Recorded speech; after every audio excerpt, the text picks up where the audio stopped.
Bonjour, bonsoir à vous, m'envoyez ce labo de zoologie. Oui, je sais, d'habitude c'est le doc qui fait le labo.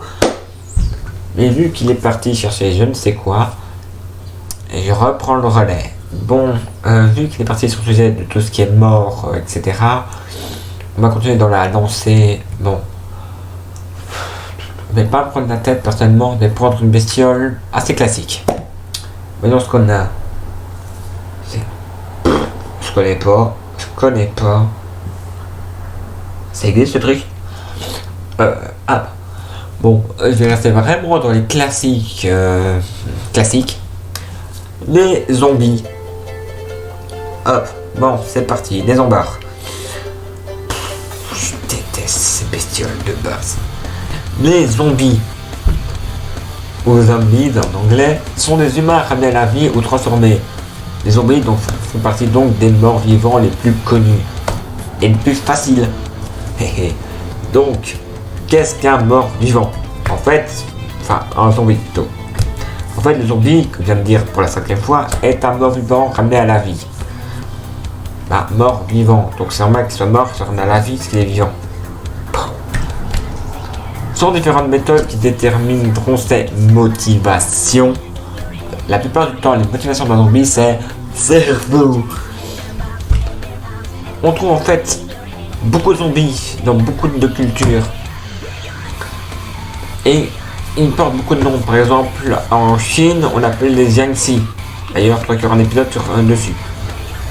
Dans la culture occidentale, par contre, on les divise en deux catégories. Les zombies vaudous et les zombies viraux. Qu'est-ce qu'un zombie vaudou? Le zombou, je vais l'appeler, oui, le zomboudou. Le zombie vaudou ou zombie, voilà quand c'est écrit, vous débrouillez, est créé par un Ougan, prêtre vaudou, avec un certain rituel. Dans les récits univers, l'infection, ce rituel révèle de la magie, mais la réalité, ce n'est pas le cas. Enfin, après, c'est ce qu'on connaît. Dans le Caraïbe et surtout à Haïti, le sujet est soumis à des substances neurotoxiques très puissantes, connues sous le nom de poudre de zombie, les se retrouvant alors en état d'endormissement extrême, car en effet ces substances produisent un arrêt total des fonctions vitaux. Ensuite, le corps est enterré et le prêtre vaudou lui administre un antidote et de drogues diverses, ce qui ramène le sujet à la vie, mais qui lui donne toute volonté. Par conséquent, le sujet est plus proche de l'état de zombie, ce n'est pas un mort vivant. Ce genre de zombie existe aussi dans l'heroic fantasy, plus particulièrement dans les domaines de la nécromancie, où des mages ou des sorciers ramènent à la vie des morts pour s'entourer de dociles serviteurs liches et créer ainsi des armées de morts vivants. Les zombies virales, lui par contre, ça a paru au cinéma dans les années 70.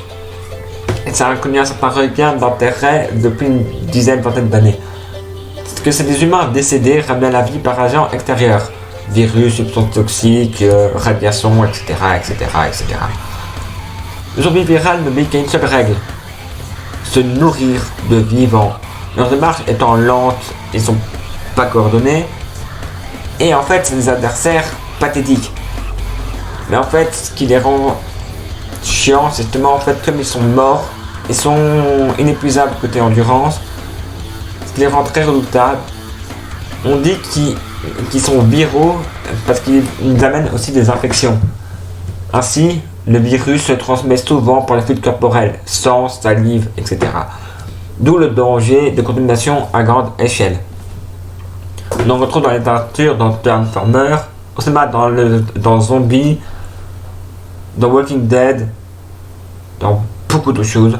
On trouve dans la musique avec Zombie de Tupac Bellies et par aussi le chanteur Rob Zombie. Dans les jeux de rôle, on trouve dans Donjons et Dragons, dans Animia Beyond Fantasy, dans les jeux de plateau, dans Warhammer et dans plein d'autres jeux de rôle. Dans les jeux vidéo, on en trouve dans Medieval Evil, Resident Evil, Minecraft, Plants vs Zombies, Castlevania et une pétence d'autres. On trouve dans des livres comme du Voodoo Monde Moderne. Sur ce, c'est la fin de ce labo. Ah oui, et n'oubliez pas,